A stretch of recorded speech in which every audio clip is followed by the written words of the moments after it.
আমি বিছানায় শুয়েছিলাম। মনে হচ্ছিল খালা এলে কিছুক্ষণ গল্প হবে।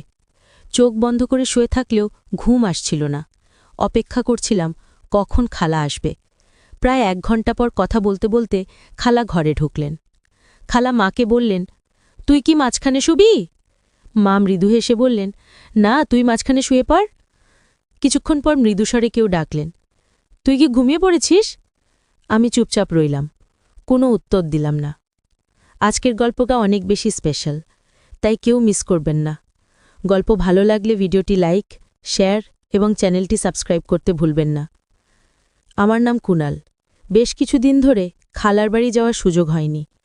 খালা মাঝে মাঝে ফোন করতেন, কিন্তু তখন আমি মাস্টার্স ডিগ্রির ফাইনাল পরীক্ষার প্রস্তুতিতে ব্যস্ত ছিলাম। এখন পরীক্ষা শেষ হয়েছে এবং আমি একটি ভালো চাকরির খোঁজ করছি। তবে খালার সঙ্গে কাটানো মধুর মুহূর্তগুলো এখনও আমার মনে গেঁথে আছে। আমি প্রায়ই ভাবতাম খালার সঙ্গে দেখা করতে আবার কখন যাব, কারণ খালা আমাকে খুব ভালোবাসেন। খালা দেখতে খুব সুন্দর, আর তিনি একটু স্বাস্থ্যবান হওয়ায় তাকে আরও সুন্দর লাগে। তার হাতের রান্না করা খাওয়ার ইচ্ছায় ঠিক করলাম এবার খালার বাড়িতে গিয়ে কিছুদিন থাকব, তার সঙ্গে সময় কাটাবো, অনেক গল্প করব। অবশেষে আমার ইচ্ছে পূরণ হলো। একদিন খালা ফোন করে মাকে বললেন, তুমি আর কুনাল 5 দিনের জন্য আমাদের এখানে চলে এসো। তোমার জামাই তো 7 দিনের জন্য শহরের বাইরে যাচ্ছেন। অনেক দিন হয়ে গেল তোমাদের সঙ্গে দেখা হয় না। এই সুযোগে আমরা কয়েকটা দিন মজা করে কাটাতে পারব। কালকেই চলে এসো, আমি অপেক্ষা করছি। ফোন স্পিকারে রেখেছিলেন, যাতে আমি কথাগুলো শুনতে পারি। মায়ের নাম লিজা আর খালার নাম তানিয়া। সব কথা শুনে মা বললেন, ঠিক আছে দানিয়া, আমরা কালকেই আসছি। ফোন রেখে মা বললেন, কুনাল, আমরা সকাল 11টার দিকে বেরোব, যাতে ঠান্ডা একটু কম লাগে। তবে আমরা বাইকেই যাব। আমি হ্যাঁ বলে দিলাম। মা তার ঘরে কাপড় গুছিয়ে নিতে চলে গেলেন। আমিও আমার ঘরে গিয়ে শুয়ে পড়লাম। বিছানায় শুয়ে ভাবছিলাম, যদি খালা মাকে সব বলে দেন আগের বিদের কথা, তাহলে কি হবে? আর যদি মায়ের সামনে খালা আমার সঙ্গে কিছু করেন, তাহলে পরিস্থিতি কেমন হবে? এসব ভাবতে ভাবতে কখন যে ঘুমিয়ে পড়লাম বুঝতে পারলাম না। খালা আমার বন্ধু মতোই ছিলেন। তিনি আমার সঙ্গে খুব ফ্রি থাকতেন। পরের দিন আমি আর মা সকালবেলায় চা নাস্তা সেরে তৈরি হয়ে নিলাম। ঠিক 11টা বাজে আমরা বাইক নিয়ে রওনা হলাম। খালার গ্রামের রাস্তা প্রায় 3 ঘণ্টার ছিল। আমরা দুজনেই নিজের চিন্তায় মগ্ন ছিলাম। শহরের সীমানা পেরোতেই কাঁচা রাস্তা শুরু হলো। বাইকের পেছনের সিটটা একটু উঁচু থাকায় মা বারবার আমার সঙ্গে ধাক্কা খাচ্ছিলেন। আমি মাকে বললাম, ভয় পেও না মা, আমাকে শক্ত করে ধরে রাখো। মায়ের বাইকে চড়ার অভ্যেস কম থাকায় তিনি এক হাতে আমার কাঁধ শক্ত করে ধরলেন এবং অন্য হাতে আমার পায়ের ওপর আঁকড়ে ধরে বসে রইলেন। কাঁচা রাস্তায় প্রচুর গর্ত ছিল। আমি বাইকটা আস্তে চালাচ্ছিলাম। হঠাৎ একবার একটি গর্ত এড়ানোর চেষ্টা করছিলাম, তখন বাইকের চাকা আরেকটি গর্তে পড়ে গেল। আমরা দুজনেই একটু উপরে লাফিয়ে উঠলাম। মা কোমর আর পায়ে ব্যথা পেলেন। মা বললেন, কি ভয়ঙ্কর রাস্তা, মানুষ কিভাবে বাইকের এই রাস্তায় যাতায়াত করে কে জানে। আমি বললাম, মা, বৃষ্টির কারণে রাস্তার এই অবস্থা, আর একটু এগোলেই ভালো রাস্তা পাব। এভাবে রাস্তার ঝাঁকুনির মধ্যে আমরা গ্রামের কাছে পৌঁছে গেলাম। দুপুর 2টোর দিকে খালার বাড়িতে পৌঁছলাম। বাইকের শব্দ শুনে খালা উঠোনে এসে হাজির হলেন। আমাদের দেখে তার মুখে খুশির ঝিলিক ফুটে উঠল। খালা মাকে জড়িয়ে ধরলেন। মাও তাকে শক্ত করে আলিঙ্গন করলেন। দুজনেই একে অপরের খবর নিতে ব্যস্ত হয়ে পড়লেন। অনেক দিন পর তাদের দেখা হল। এরপর মা বাড়ির ভেতরে চলে গেলেন। খালা মাকে জড়িয়ে ধরে বললেন, কিরে দুষ্টু, এতদিন হয়ে গেল আসার নাম নেই, আর তুই এত সাজগোজ করে কেমন করে এলি? এবার তোর মাকে সব বলতেই হবে, তোর বিয়ের কথাও বলতে হবে, যাতে তাড়াতাড়ি তোর বিয়ে হয়। আমি একটু দূরে সরে গিয়ে বললাম, এসব কি বলছো খালা? খালা হেসে বাড়ির ভেতরে চলে গেলেন। আমিও ব্যাগ থেকে ব্যাগ নিয়ে ভেতরে ঢুকে পড়লাম। মা আর খালা তখন রান্নাঘরে গল্প করছিলেন। আমি ব্যাগ রেখে ফ্রেশ হতে চলে গেলাম। ফ্রেশ হয়ে কাপড় বদলানোর পর বড় ঘরে গিয়ে বসলাম। এদিকে মা আর খালা ডাইনিং টেবিলে খাবারের প্লেট সাজাচ্ছিলেন। হঠাৎ খালা আমাকে ডেকে বললেন, এসো খেতে বসো। আমি তাদের সঙ্গে বসে খাবার খেতে শুরু করলাম। খাবার সময় বিভিন্ন বিষয় নিয়ে কথা হচ্ছিল। মজা করতে করতে খাওয়া শেষ হলো। তখন মা বললেন, তানিয়া, কি বলবো তোকে, রাস্তা এতটাই খারাপ ছিল যে বাইকে ধাক্কা খেতে খেতে আমার কোমর আর শরীর ব্যথা হয়ে গেছে। পুরো শরীরটাই যেন ব্যথায় ভরে গেছে। এখন তুই কিছু কর, আমি বেশ অসুস্থ হয়ে পড়ছি। খালার কথা শুনে বললেন, কোনো চিন্তা করিস না, কুণাল খুব ভালো মালিশ করতে পারে। একবার আমারও শরীর খুব ব্যথা করছিল, তখনও আমাকে মালিশ করেছিল। তারপর পুরো শরীরটা একদম হালকা লাগছিল। এত কথা বলে খালা আমাকে চোখ মেরে মেরে বললেন, কুণাল, তোর মায়ের শরীরটা ব্যথা করছে, মালিশ করে দে, পরে আরাম পাবে। আমি সম্মতি জানিয়ে ঘরে চলে গেলাম, কিন্তু মনে মনে ভাবতে লাগলাম, খালা কেন বললেন যে আমি ভালো মালিশ করি? সত্যি কি তিনি মজা করছিলেন, নাকি তার কোনো পরিকল্পনা আছে? খালার এই আচরণের পেছনে কি উদ্দেশ্য ছিল তা ভাবতে ভাবতে অস্থিরতা বাড়ছিল। খালার মা তখন রান্নাঘরে পরিষ্কার করছিলেন। আমি দূর থেকে তাদের দিকে নজর রাখছিলাম। তাদের দেখতে একই রকম সুন্দর লাগছিল। ধীরে ধীরে তারা কথা বলছিলেন, তবে আমি কিছুই শুনতে পারছিলাম না। কেন জানি মনে হচ্ছিল তারা আমার কথাই বলছিলেন। কিছুক্ষণ পর তারা রান্নাঘর থেকে বেরিয়ে এসে বড় ঘরে বসে পড়লেন। তখন বেলা 4টে। খালা বললেন, লিজা, তুই একটু কাপড় বদলে নে। গাউন এনেছিস? যদি না আনিস তাহলে আমারটা নে। তারপর এক গ্লাস পানি খেয়ে শুয়ে পড়।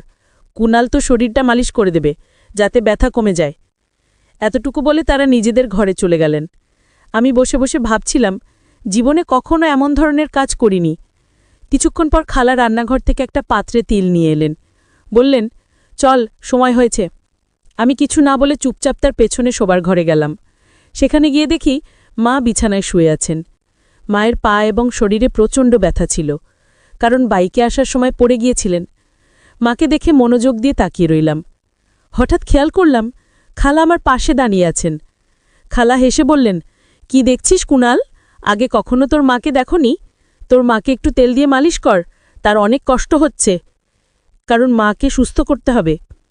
মা মুখটা একটু ঘুরিয়ে নিলেন। এরপর খালা একটু দূরে শুয়ে মাকে জিজ্ঞেস করলেন, কেমন লাগছে লিজা?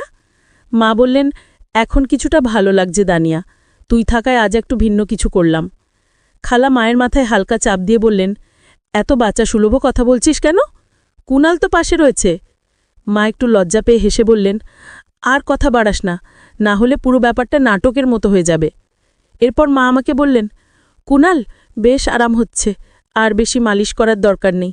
শরীরটা এখন বেশ ভালো লাগছে, মনে হচ্ছে ব্যথা কিছুটা কমে গেছে। তবু আমি আর কিছুক্ষণ মালিশ করে দিলাম। প্রায় আধ ঘন্টা পর মা শান্ত গলায় বললেন, এবার যথেষ্ট হয়েছে কুণাল, অনেক স্বস্তি লাগছে। আমি উঠে দাঁড়ালাম। তখন মায়ের পাশে দাঁড়িয়েছিলাম। মা হঠাৎ পাশ ফিরে শুয়ে পড়লেন। খালা এসে বললেন, আরে লিজা, এখনও তো কিছু অংশ বাকি আছে। মা একটু লজ্জা পেয়ে বললেন, থাক তানিয়া, কুণালের সামনে এটা করতে একটু অস্বস্তি লাগছে। মালিশ শেষ হওয়ার পর মা বেশ ভালো বোধ করতে লাগলেন। আমরা সবাই বাইরে এসে একটু বিশ্রাম নিলাম। এরপর খালা আমাদের ডেকে বললেন, কুণাল, অনেক দিন হয়ে গেল, চল ভেতরে যাই। আমি রাজি হয়ে ভেতরে গেলাম। সেখানে আমরা সবাই মিলে খেতে বসলাম। খাওয়ার সময় খালা আমাকে জিজ্ঞেস করলেন, তাহলে কুণাল, মায়ের মালিশ করে কেমন লাগলো? আমি হেসে বললাম, প্রথমে একটু অস্বস্তি হচ্ছিল, কিন্তু তোমার কথায় সাহস করে করলাম। খালা হেসে বললেন, দেখেছ, মা এখন অনেকটা ভালো আছে। আমি বললাম, হ্যাঁ, এটা তোমার কারণেই সম্ভব হয়েছে। খালা হেসে বললেন, তাহলে পরের বার আরেকটু ভালোভাবে করিস, যাতে তার ব্যথা দ্রুত সেরে যায়, পারবি তো? আমি মৃদু হেসে বললাম, ঠিক আছে, আমিও চাই মা দ্রুত সুস্থ হয়ে উঠুক। খালা তখন শান্ত স্বরে বললেন, চিন্তা করিস না। আমার চোখ হঠাৎ আলমারির আয়নার দিকে গেল। দেখি দরজার কাছে মা দাঁড়িয়ে আছেন। তবে খালা সেটা খেয়াল করেননি। আমি ভান করলাম যেন কিছুই দেখিনি। এরপর আমরা ঘরে ফিরলাম। তখন বেলা 4টে। খালা বললেন, কুণাল, বাইরে যেতে চাইলে আগে চা খেয়ে যা। মা হেসে বললেন, হ্যাঁ তানিয়া, চা বানাও, একটু গরম চা এখন বেশ ভালো হবে। তবে তোমার কি ঠান্ডা লাগে না? মায়ের গলায় মজার সুর ছিল। খালা মায়ের ইঙ্গিতটা বুঝে হাসলেন। তারপর উত্তর দিলেন, আরে লিজা, আমাদের তো ঠান্ডার সাথে অভ্যেস হয়ে গেছে, তোমাদের শহরে কি এমন ঠান্ডা হয়? এটা বলে খালা রান্নাঘরে গিয়ে চা বানাতে লাগলেন। কিছুক্ষণ পর চা বানিয়ে আনলেন, আর আমরা 3জন একসঙ্গে চা খেলাম। চা খাওয়ার পর আমি মাকে বললাম, মা, আমি একটু বাইরে ঘুরতে যাচ্ছি। মা বললেন, হ্যাঁ যা, একটু ঘুরে আয়, তবে বেশি দেরি করিস না, তাড়াতাড়ি ফিরে আয়। আমি মাথা নেড়ে বাইরে বেরিয়ে পড়লাম। হাঁটতে হাঁটতে নদীর ধারে চলে গেলাম। মনটা একদম শান্ত হয়ে গেল। ঠান্ডা বাতাস শরীরে লাগছিল, আর আমি নানা বিষয়ে চিন্তা করতে শুরু করলাম। কিছুদিন আগের ঘটনাগুলো ভাবছিলাম। খালার সাথে শেয়ার করা কথাগুলো কি মা কিছু জানেন? মা কিছু বলেননি ঠিকই, তবে সবকিছু কি স্বাভাবিক? মাথায় অনেক প্রশ্ন ঘুরছিল। এসব চিন্তা নিয়েই নদীর ধারে কিছুক্ষণ বসে থাকার পর উঠে দাঁড়ালাম। তখন বাইরে অন্ধকার ঘনিয়ে আসছিল, আর ঠান্ডা বাতাসও বেড়ে গিয়েছিল। ধীরে ধীরে বাড়ির পথে রওনা দিলাম। বাড়ি পৌঁছতে রাত প্রায় ৮টা বেজে গেল। ভেতরে ঢুকে দেখি মা আর খালার রান্নাঘরে রাতের খাবার তৈরি করছেন। আমাকে দেখে মা মিষ্টি গলায় বললেন, আয় কুনাল, আগে গরম পানিতে হাত মুখ ধুয়ে নে, তারপর খেতে বস। প্রায় রাত ৯টা নাগাদ আমরা সবাই একসঙ্গে খেতে বসলাম। খাবার সময় আমি খালাকে বললাম, খালা, এখানে ঠান্ডাটা অনেক বেশি, আমাদের ওখানে এমন ঠান্ডা হয় না। খালা মুচকি হেসে বললেন, চিন্তা করিস না, আমার বাড়িতে হিটার আছে তো, তোকে ঠান্ডা লাগবে না। আমি বললাম, সত্যি? তাহলে ঠিক আছে, আজ একটু আগে ঘুমোবো, বেশ ক্লান্ত লাগছে। খালার কথা শুনে মা মজা করে বললেন, তুই এত ছোট, তোর আবার কি ক্লান্তি? খালা হেসে বললেন, আরে লিজা এত পথ পাড়ি দিয়ে এসেছে, তার ওপর রাস্তার এমন অবস্থা। আমরা সবাই গল্প করতে করতে খাওয়া শেষ করলাম। তারপর মা আর খালা রান্নাঘর পরিষ্কার করতে ব্যস্ত হয়ে পড়লেন। আমি একটু বাইরে হাঁটতে গেলাম। কিছুক্ষণ পরে শোবার ঘরে গিয়ে দেখি ঘরটি আগের থেকেই গোছানো। বিছানায় একটি বড় কম্বল পাতা ছিল, যা দুজনের জন্য যথেষ্ট। আমি কাপড় পরিবর্তন করে কম্বলের নিচে ঢুকে শুয়ে পড়লাম, কিন্তু মাথায় নানা চিন্তা ঘুরছিল। হঠাৎ শুনি মা আর খালা কথা বলতে বলতে ঘরে ঢুকলেন। খালা মাকে বললেন, তুই কি মাঝখানে শুবি? মা হেসে উত্তর দিলেন, না রে, তুই শুইস, আমি পাশে শোব। তাদের কথোপকথন চলতে থাকল, আর আমি চুপচাপ শুয়ে রইলাম।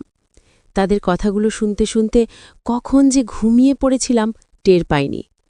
সকালে ঘুম ভাঙতেই দেখি মা রান্নাঘরে চা বানাচ্ছেন, পাশে খালা বসে আছেন। ঘরের পরিবেশটা কিছুটা অন্যরকম লাগছিল। মা আমাকে দেখে মৃদু হেসে বললেন, চা খাবে? আমি সম্মতি জানালাম। মায়ের সেই হাসির মধ্যে অভিজ্ঞতা আর স্নেহের ছোঁয়া ছিল, যেন তিনি পুরো পরিস্থিতি বুঝে সুন্দরভাবে সামলে নিয়েছেন।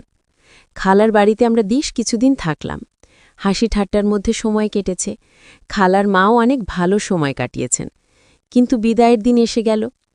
মা খালার দিকে তাকিয়ে বললেন, আচ্ছা তানিয়া, আমাদের এখন চলে যাওয়া উচিত, অনেক কাজ বাকি আছে বাড়িতে। খালা মুচকি হেসে বললেন, ঠিক আছে, তোমরা যাও, আমার স্বামী ফিরে আসার সময় হয়ে গেছে। বিদায়ের সময় পুরো পরিবেশটা হালকা হয়ে গেল। মা শান্ত স্বরে আমাকে বললেন, কুনাল, জীবনের সবকিছুর একটা সীমা থাকে, সঠিক আর ভুলের পার্থক্য করা খুব জরুরি। মায়ের এই কথাগুলো আমার মনে গভীরভাবে দাগ কাটল। সেই মুহূর্তে আমি সিদ্ধান্ত নিলাম জীবনের প্রতি আমার দৃষ্টিভঙ্গি পাল্টাব। খালার বাড়ি থেকে বিদায় নিয়ে আমি নতুনভাবে জীবন শুরু করলাম। এখন আমি আরও আত্মবিশ্বাসী। মায়ের স্নেহ আর তার মনের গভীরতা আমাকে জীবনের নতুন দিশা দেখিয়েছে। গল্পটি কেমন লাগলো জানাতে ভুলবেন না। আরও মজার মজার রোম্যান্টিক গল্প শুনতে চাইলে ভিডিওটি লাইক করে ভিডিওটিকে শেয়ার করে দিও এবং চ্যানেলটি সাবস্ক্রাইব করে দিও। ধন্যবাদ।